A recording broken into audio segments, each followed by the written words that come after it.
Hola, ¿cómo están? Bienvenidos y bienvenidas a todos y a todas. Vamos a esperar unos minutos antes de comenzar para que las personas se vayan conectando. Tenemos muchísimo interés en la charla de Hanna el día de hoy. Muchas gracias a todos y a todas por venir. ¿Sí? Así que nos vamos a dar unos minutitos. Mi nombre es Mariana Fulgueira, soy coordinadora de investigación en el Laboratorio de Innovación Pública de la Universidad Católica. Y tengo el gusto de estar aquí el día de hoy con Hanna Harris. Ahora vamos a pasar a presentar a Hanna. Estamos dando unos minutos, vamos a dar 2 minutos más para que las personas que se están conectando puedan terminar de hacerlo. ¿Sí? Muy bienvenidos y muchas gracias a todos y a todas por el interés en esta conversación. ¿Sí? Bienvenidos a las personas que se acaban de conectar. Estamos dando unos minutos para que las personas puedan terminar de hacerlo. Estamos aquí, tenemos el gusto de estar compartiendo esta conversación live con Hannah Harris, a quien vamos a presentar en un minuto. ¿Sí? Sí. Súper. Voy a partir entonces. Bienvenidos y bienvenidas a esta nueva edición de Conversaciones LIPUC. Mi nombre es Mariana Fulgueiras, coordinadora de investigación del Laboratorio de Innovación Pública. Y tenemos el agrado de presentar el día de hoy a Hannah Harris, quien nos va a hablar sobre cómo el diseño puede ayudar a las ciudades a enfrentar sus desafíos más complejos. Hannah es licenciada en Ciencias Sociales e investigadora urbana. Actualmente se desempeña como Chief Design Officer en la ciudad de Helsinki, cargo en el que lidera el trabajo pionero de la ciudad en el uso del diseño para construir su futuro. Antes de asumir este rol, fue directora del Archinfo Finland, la plataforma nacional de promoción y colaboración en arquitectura, y directora de programas de la Helsinki Design Week y del Finnish Institute en Londres. Em, Helsinki fue en el 2016 la primera ciudad del mundo en nombrar un Chief Design Officer, así que también eso es muy interesante para nosotros y los debates que estamos teniendo en este momento en Chile y en Latinoamérica. Antes de dejarlos con Hanna, les cuento que la charla será en inglés, pero contamos con traducción simultánea.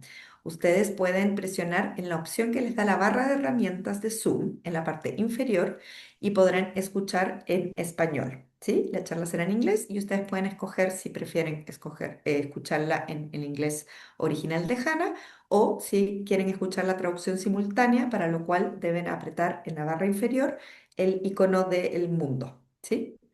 Los invitamos durante la charla a dejar sus preguntas en el chat, porque las iremos recogiendo para luego tener una conversación con Hanna en torno a dichas preguntas. ¿Sí?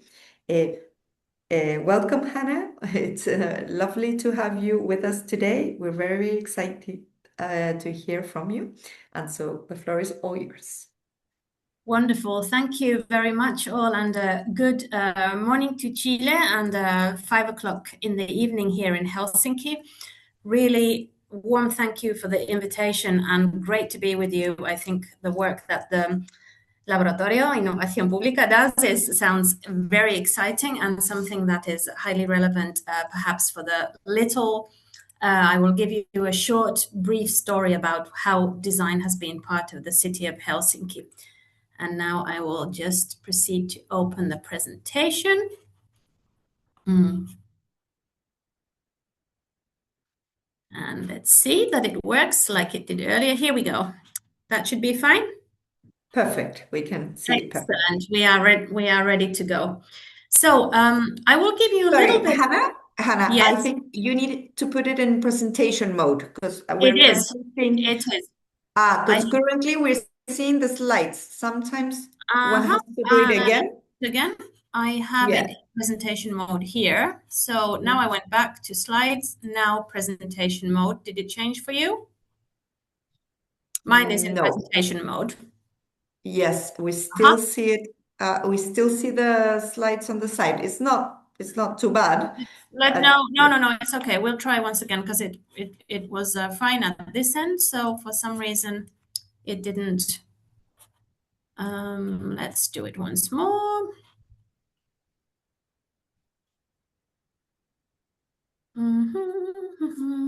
There, that is back up. Can you see now the slides? Yes, And but we now I went presentation. Did that work for you?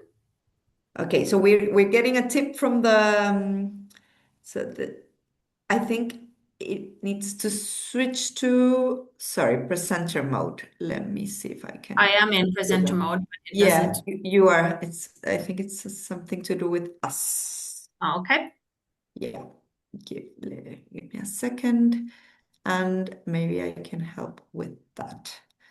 It's the first time I have a problem with this. Give me a second.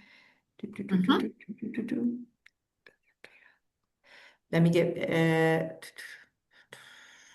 panelistas. Give me a second. And well, let's give it one final shot. I think, Okay. yeah. Otherwise, we could still see the slides with no problem. It's just that Oh, yeah, we no, see it's the I'm sure we can cursor. find a way. Let's just do it once more. Third time Third time lucky. lucky. Third Yeah, time lucky. yeah. Maybe Uh, I'm let's see now. Why is it not doing this? Hmm. Hey, tell you what, I'll try if it for some reason understands the PDF better. Let's do it yeah. that way. I think that usually happens, Yep. that it understands Yes. the PDF better. Let's see if it lets it do is better with that. Um, if that makes any difference at your end. Hmm. Let's see. Can you see anything now? Is Yes, that we better? can see yeah. Yes, but it's hold on. It's no, it's not looking very good at this end now. Because just a second ago when we tested it, it was all fine. So this is why this is It's stupid I think now. that always happens. That always happens. But Yes, it on was. PDF, you can go on full on view, which I don't know Yes, how to please. take. And there's, for some reason, it's not showing me that now. So I It's am wondering giving you about. that Yeah, option. why is it not showing that? Let's see. Uh, uh, uh, But uh. even this works Oh, well, so don't worry no, about no, it. it's fine. Let's go. How about that? Yes, Are we? perfect. Perfect. Yes, we are on. Third time lucky. Perfect. Yes, Right good. then. So I will briefly tell a little bit about some moments in the city of Helsinki's journey in strategically using design as something that helps us um, innovate really in urban life and provide the best possible urban life in the capital of Finland. And in a way, I mean, many of you perhaps know, of course, Finland as a country here up in the Nordics in Europe, and Helsinki as the capital city. Of course, there's a situation that we have a long-standing history and legacy of design and architecture here in building the whole kind of nation identity and the welfare state and so forth. But the important part for today and for the work that you are all doing as well is that how did the administrative body of the city of Helsinki, so where I work as well, how did the city really take the idea of design and what design can do on board?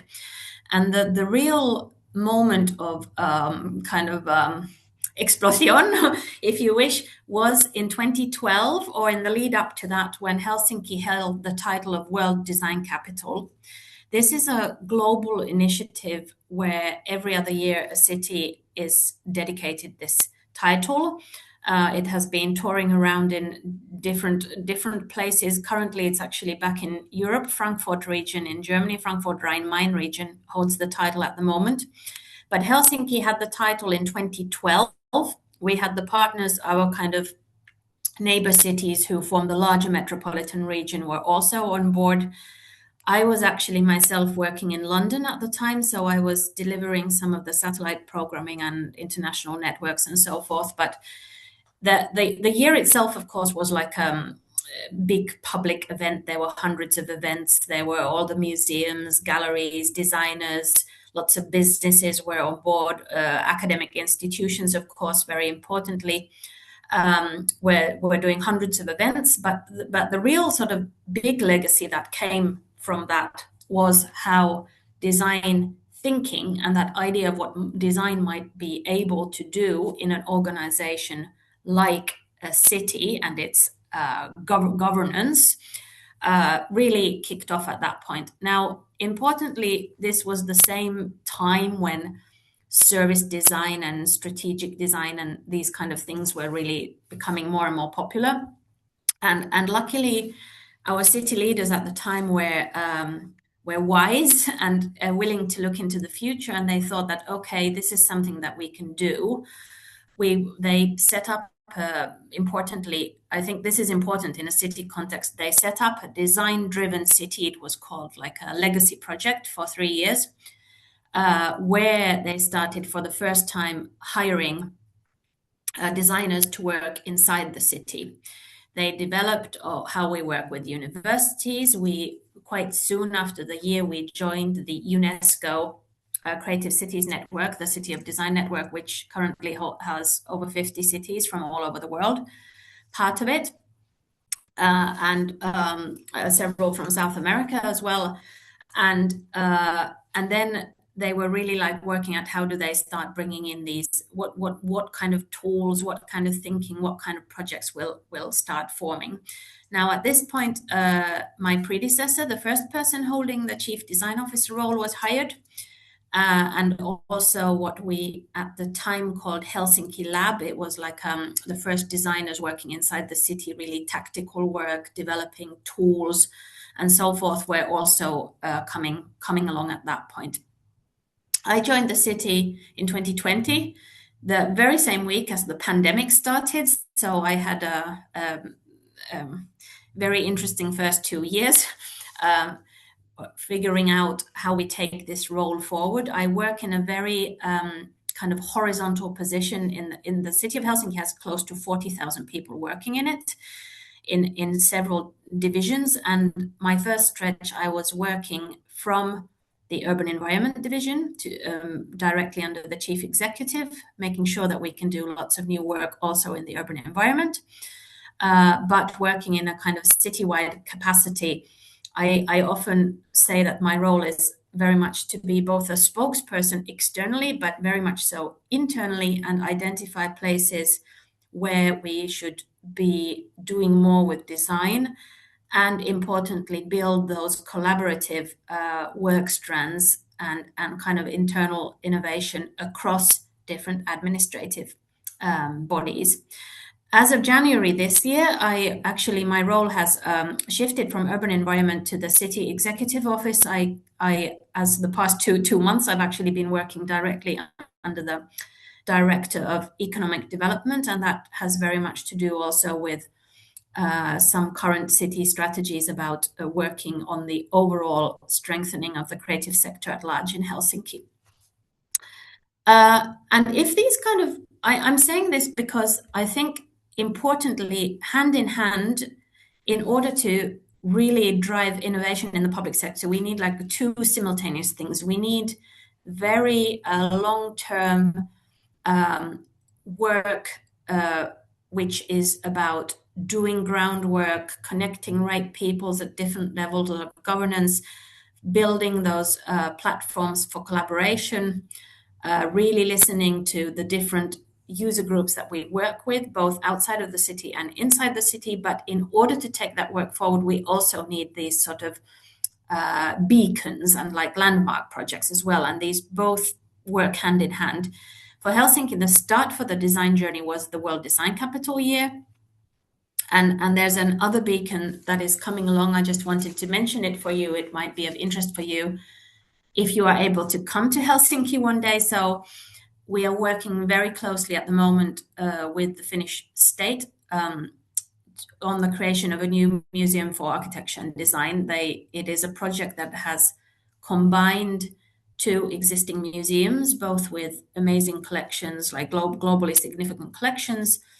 And they are now working as one museum with state funding, of course, and like state collections. But this is a project very strongly supported by the city as well. We have jointly organized a design competition that has been the largest of its kind in Helsinki, well over 600 entries we received. and JKMM Architects, actually based from Helsinki. Anonymous competition, but they won last September. The winner was announced, and we are working towards the completion and opening of the museum in about 5 years' time. So there's these moments of beacons that bring, importantly, like policy and strategic kind of spearheads together, and that we can then combine with the sort of groundwork of innovation inside the city. So in this close to 15 years that we've been working with design, of course, in the early days, it was really like it was quite new. There weren't very many public institutions in Finland at the time yet working with design, and we were doing sort of foreground work. Why is this important? Why do we need to work with designers to figure out how the city, for instance, produces its services? Well, of course, the important thing has been like the human, the user, mostly residents or different users of city services. That can we better understand what's going on? What kind of services are we producing? Do they respond to the needs, the actual needs? But increasingly, we have come to realize that it's also very much about multidisciplinary phenomenon, tricky problems, things that don't easily fall into one administrative body in the city. They might not be just about education or just about social and health services or just about culture or just about the urban environment, but in some way they bring all these things together. And in order for people to be able to come together to do meaningful work and find solutions, we have been able to use design to help build those collaborative platforms. So in other words, there's the external sort of human customer experience value, very much so also internally. In a body that is this large, this is the single largest employer in Finland, the city of Helsinki. So very much it's also about, are we doing work itself in a meaningful way, organizing it in a meaningful way? And very much, as perhaps the museum says as well, it's also been a big part of Helsinki's kind of profile and that kind of external function as well.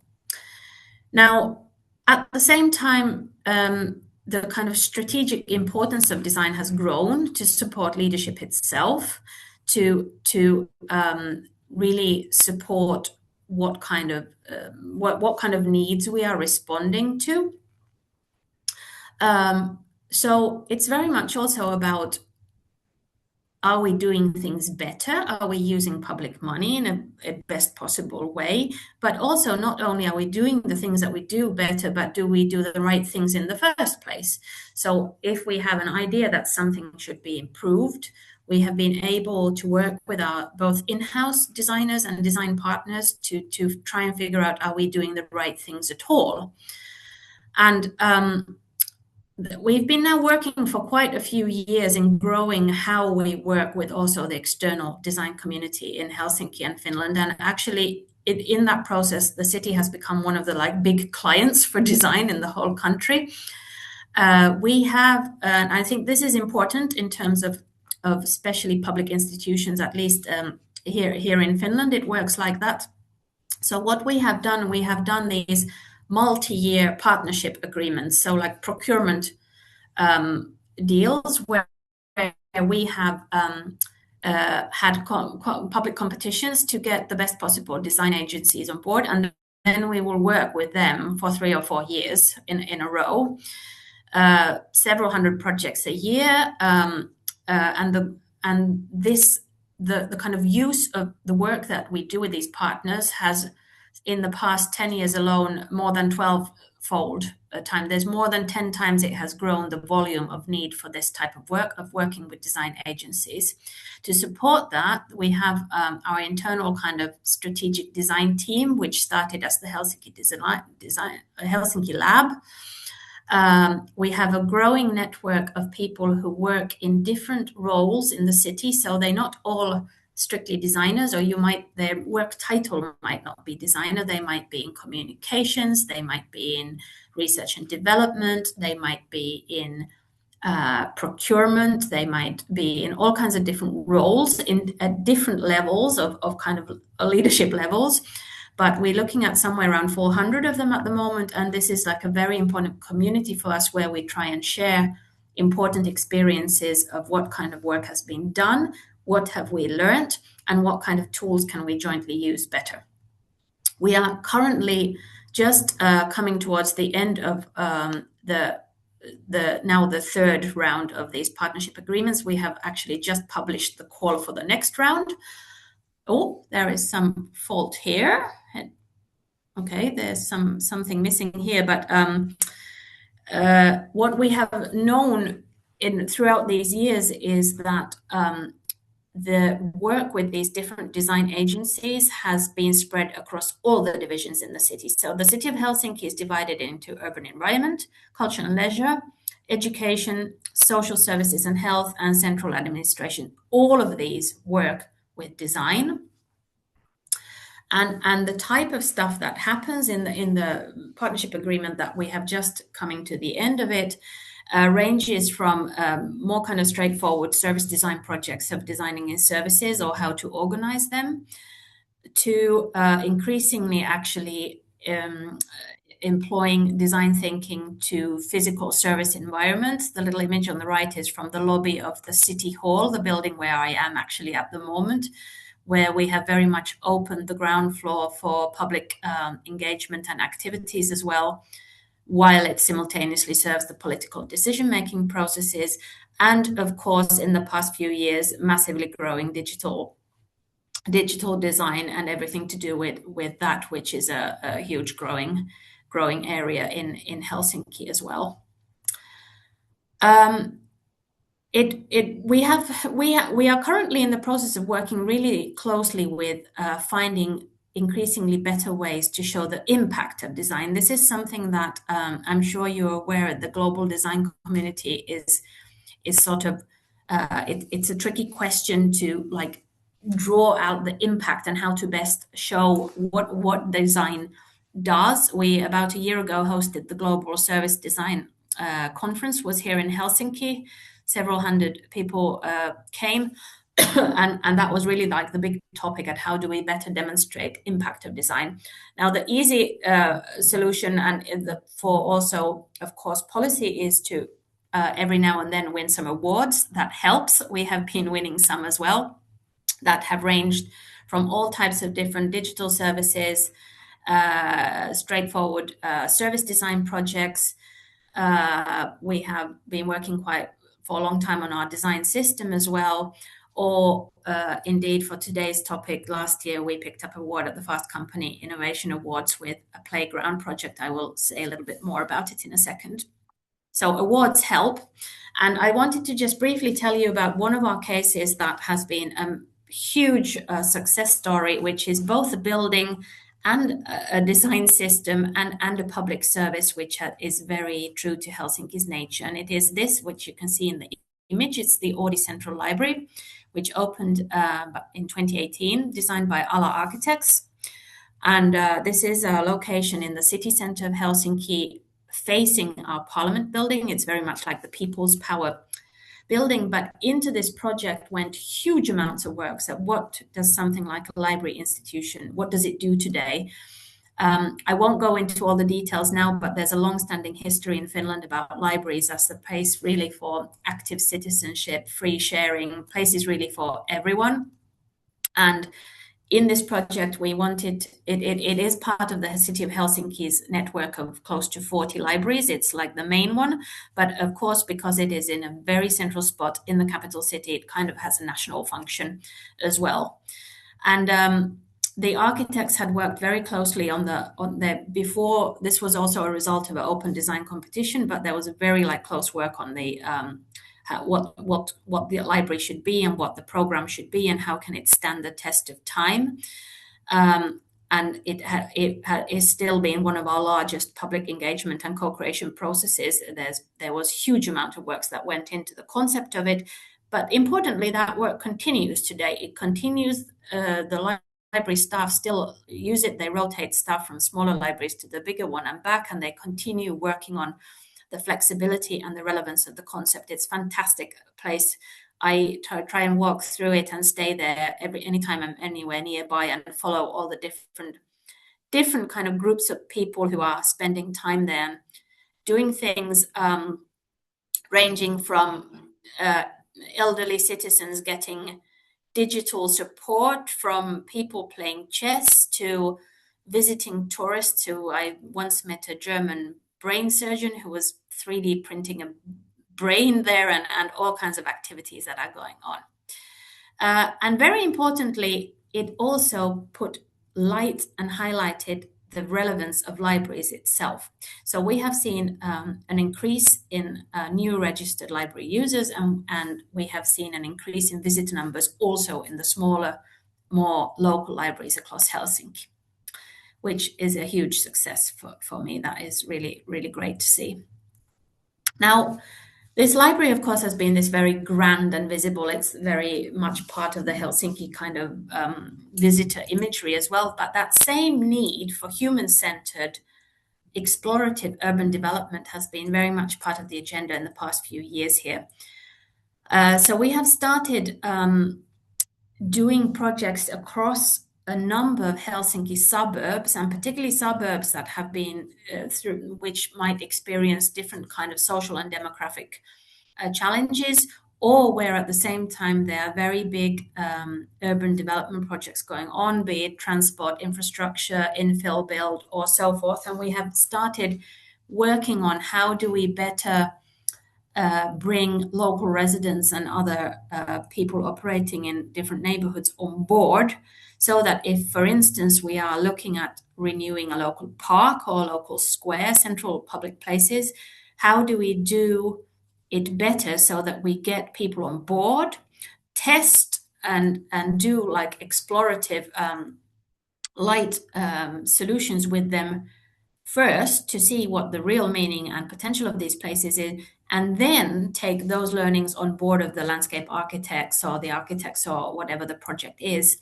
and make sure that we somehow shift the timelines of participation and the moments of belonging and dignity that people feel in these neighborhoods. We have had really fantastic experiences from these. We are doing this across numerous neighborhoods at the moment and looking at how do we scale it more citywide.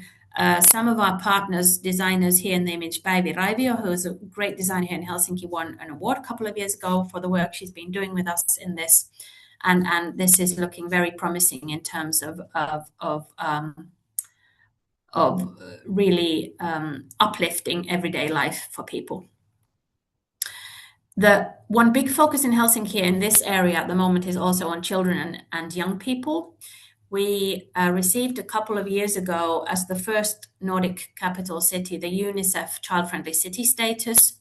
We've been working closely with our schools in Helsinki. There are some schools that are very specialized in using architecture and design education in schools and sharing those tools to others that we have awarded as well. And this has very much connected to the work of innovation itself. We were part of the Bloomberg Harvard City Collaboration Track a couple of years ago, where we were working with a team of people from different disciplines, looking at how children's and young people's sense of safety is developing in public spaces and what we can do collaboratively and innovate our practices to improve that. When in the area of children and young people, I mentioned earlier that there's a playground project. We have been very much also working on the spaces that are specifically designed for children and young people. Helsinki has celebrated more than 110 years of public playgrounds in Helsinki, which are playgrounds that you would find in any neighborhood. It will be part of land use planning.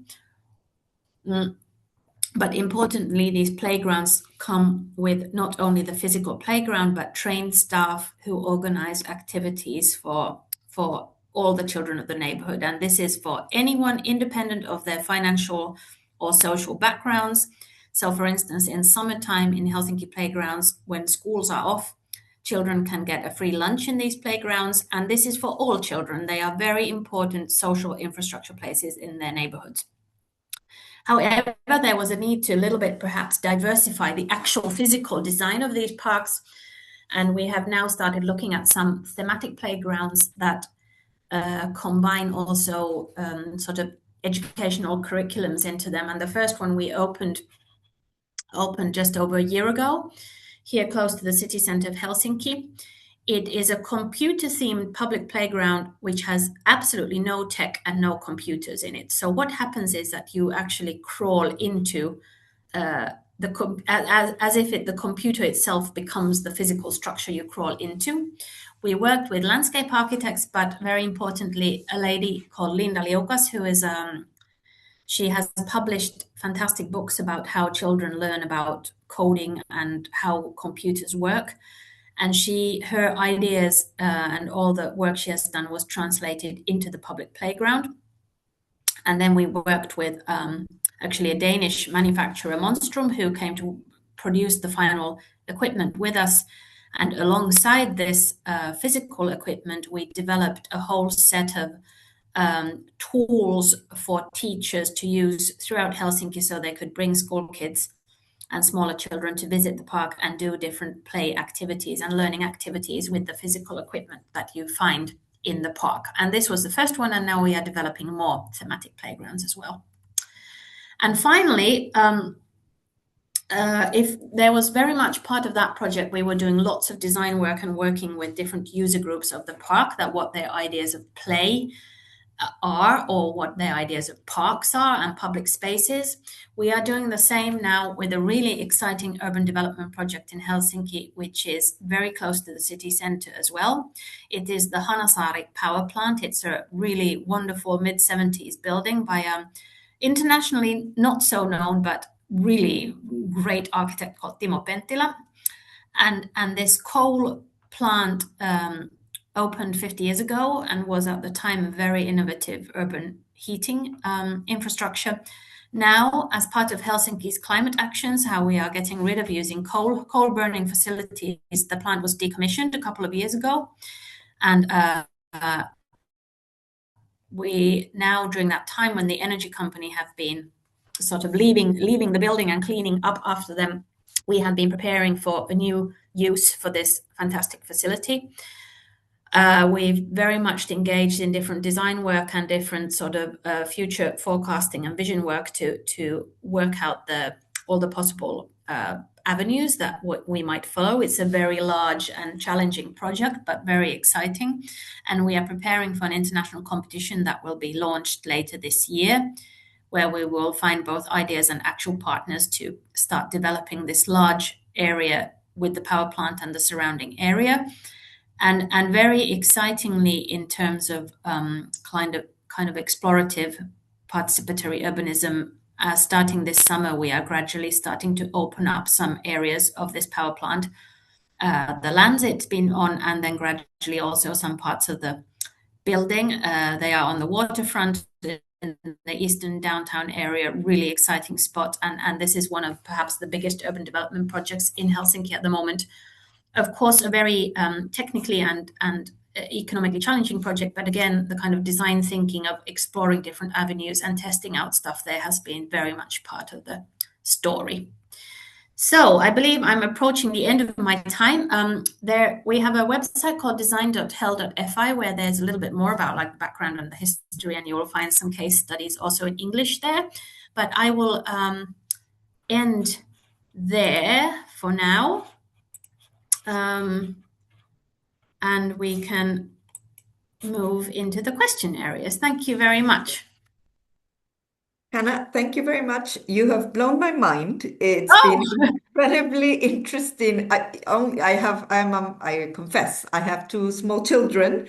And when you were talking about the use of the playground as a learning experience, it is something so obvious and yet so not done. I mean, I've seen sort of very small scale things that try to incorporate some educational material into playgrounds, but thinking of the infrastructure as a learning space in itself, from I think it's just really interesting example of what you were saying about combining beacons with culture and not so that you you're able to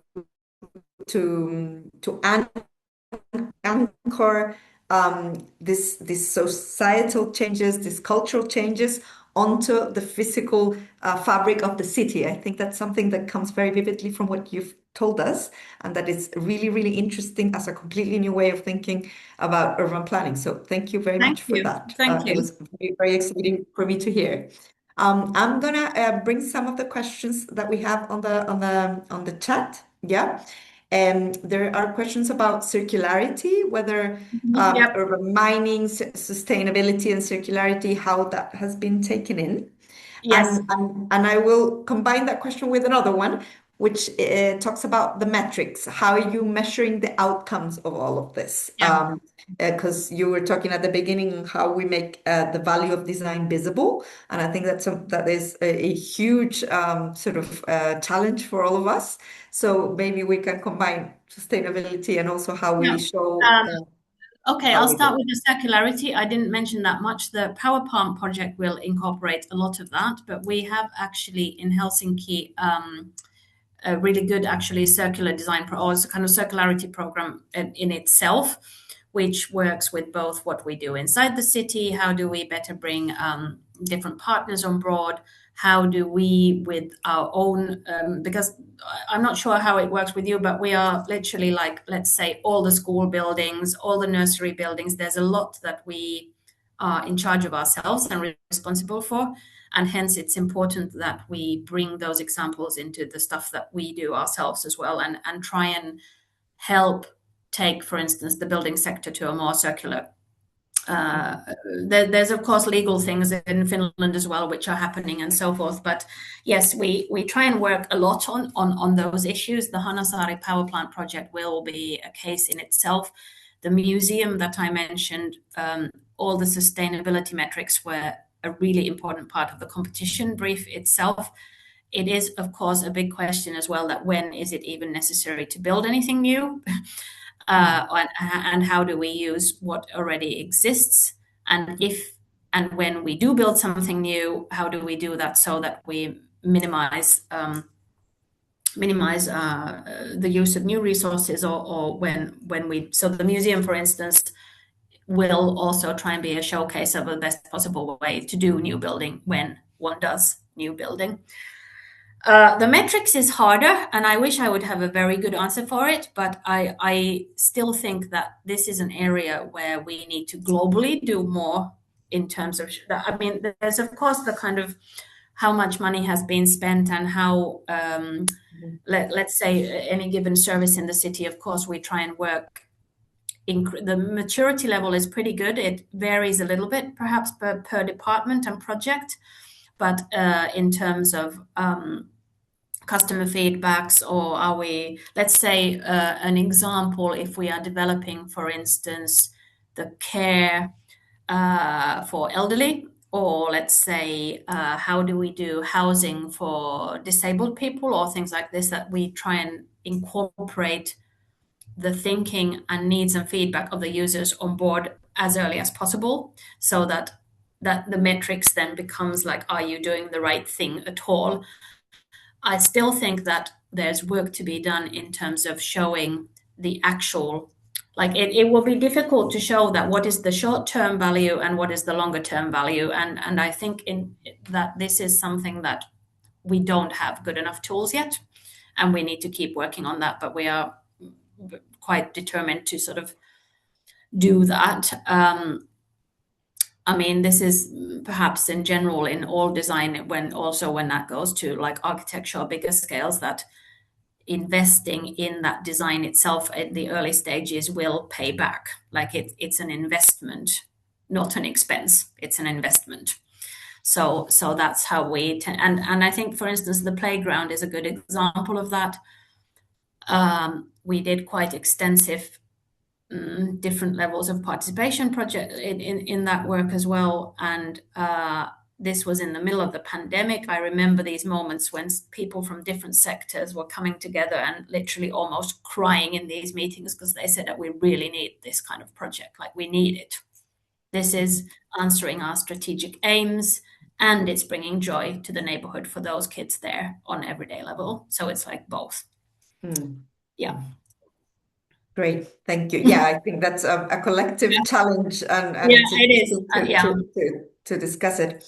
I want to ask a question connected with that from the chat that talks about how to make this thrive along different political agendas. Mhm. So, what capabilities do we need to develop in order for this to be not a certain government priority, but rather Well, something permanent? yeah. We have something that's very important for us now because we've had a couple of very big key major urban projects that have been stopped because of a lack of funding, a lack of priority. And so it's very close to our Chilean hearts at the moment.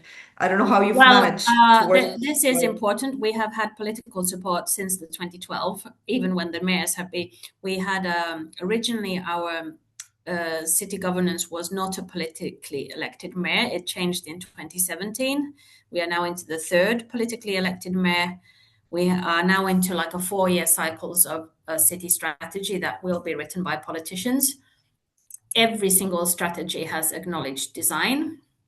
There have been perhaps different sort of areas of emphasis.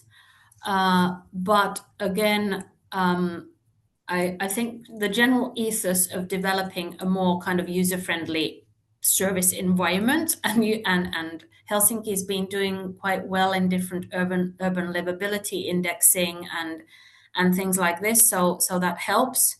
And I think in case of Helsinki, it has been a balancing story that all political parties have understood that there's at the same time we are talking about uh, urban life itself, how that is formed and what role design can play there.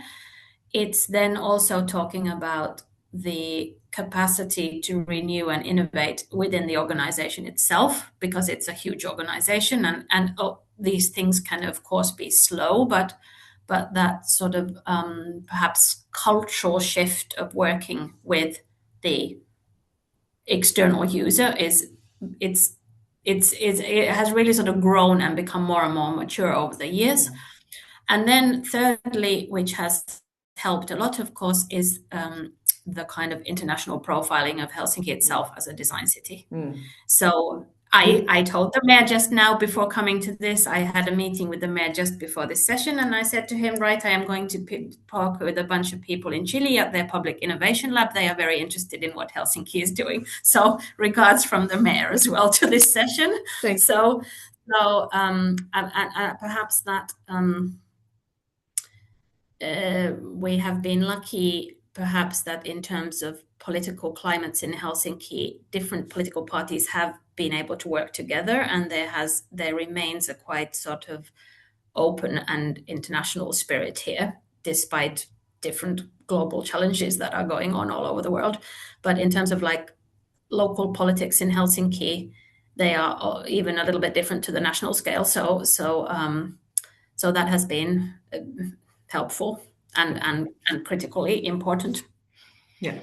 Yeah, and I Yeah. guess it's also you've managed to establish the idea that the user-based services is kind of like everybody's idea, right? It's Yeah. everybody's sort of objective or goal. Yes. Yes. So that's yeah, it's not questioned anymore. And I think the other thing that helps there is that there's a growing understanding that the world is complicated and that we need different kind of expertise to solve everything basically what's going on, and this in an organization that is very hierarchical, of course, by nature, because it's enormous and there are huge divisions and departments. So cross department collaboration is not easy, but there's a growing understanding that it should be achieved, and design has helped in that. So that has also been, I think, one factor. Mm. Mm. Fantastic. Very Mm. interesting. Talking about a little bit related, but and I guess it's part of the success. That we have a question about how participation of civil society has related to the success of these initiatives and what emphases are the keys. How is the city government relating to civil society? What spaces have you built? What works? So, That Yeah. kind This is, I think, a very important question, and it is sometimes a difficult question in all Nordic countries. I have spoken with many Nordic colleagues as well that we like to think that we are very democratic, that we are very kind of equal and open. And of course, in many ways, we are, and we have lots of legal frameworks and structures of society that support that. But at the same time, sometimes I think like the participation processes can be quite difficult across the Nordics.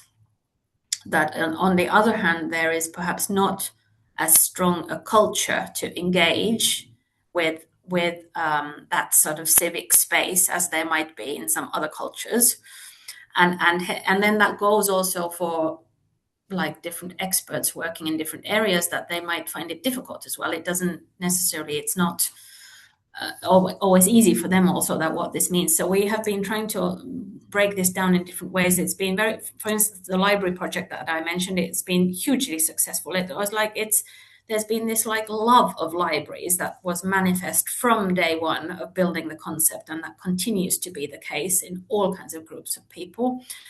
The placemaking initiatives we've been now doing in across the neighborhoods have been another fantastic example of that. Importantly, it's not so much about some official channels of participation that might be reach only a narrow segment of society who are, have time or abilities or the experience to sort of participate like that. of. So very much it is increasingly important, of course, to sort of be present and do things together with people and test out and show them at whatever they are bringing on board that actually is taken on board Mm. somewhere rather than disappearing into some multi-layered sort of framework of participation where they lose track of what exactly have they been Right. part of. But I mean the channels and the ways are becoming increasingly diverse, and it's of course increasingly challenging on an organization as well because basically it requires time and people. Mhm. But but my strong belief is that this time and human resources are also money well spent. Mm. Mhm. Mm.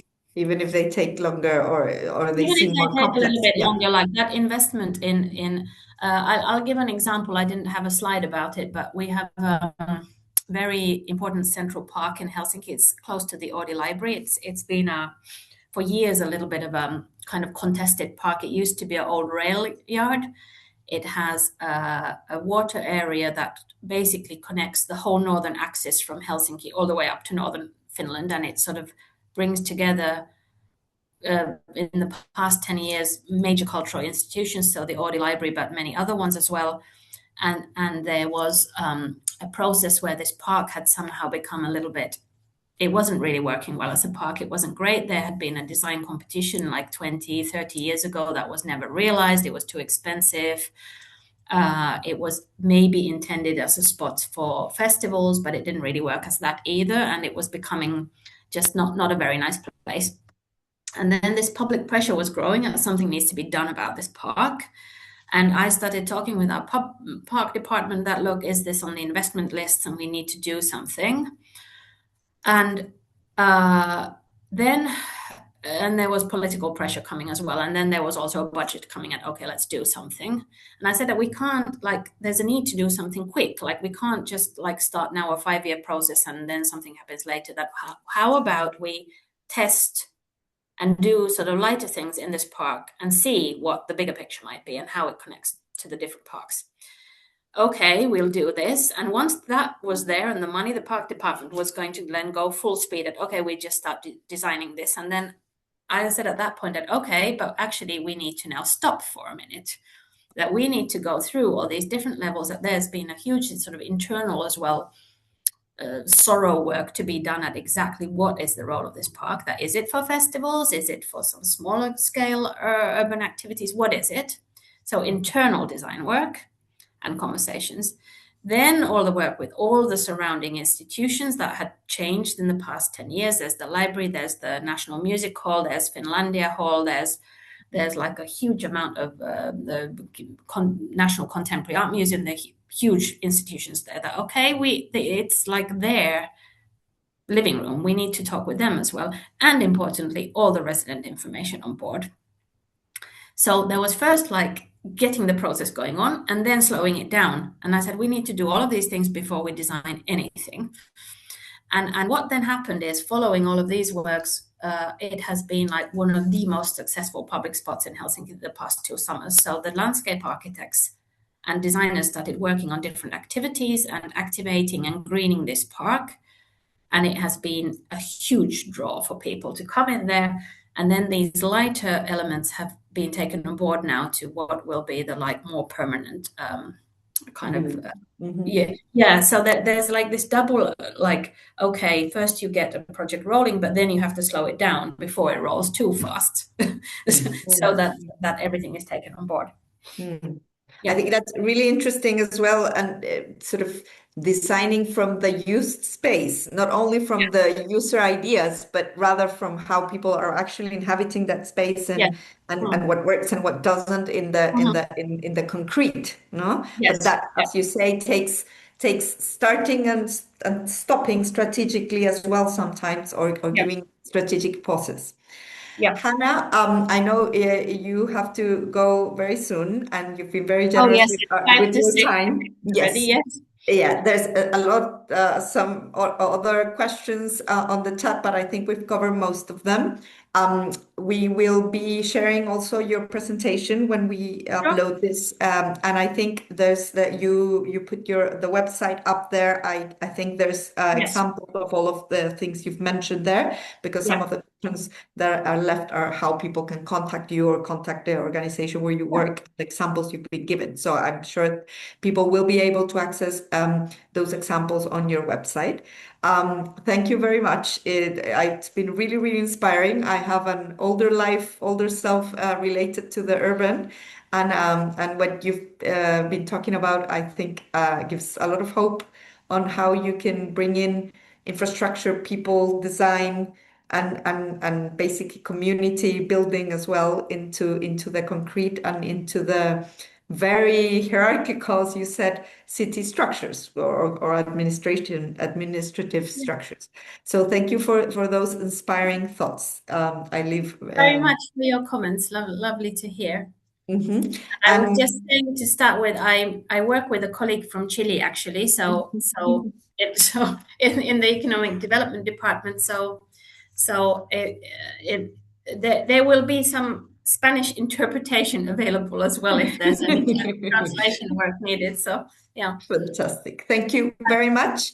thank you so much. Sí, thank you. Muchas gracias a todos y a todas por conectarse. Hemos tenido muchísimo interés y participación. Tratamos de comunicarle a Hanna las preguntas. Va a quedar esta grabación en nuestra página web más tarde. Va a también quedar la presentación y el link a la página que Hanna mencionó con los ejemplos para que puedan continuar hurgando y conociendo más de esta experiencia. Muchas gracias a todos y a Muchas todas por estar gracias. con nosotros. Gracias, Hanna. Buenas Have a tardes. lovely day. Bye bye.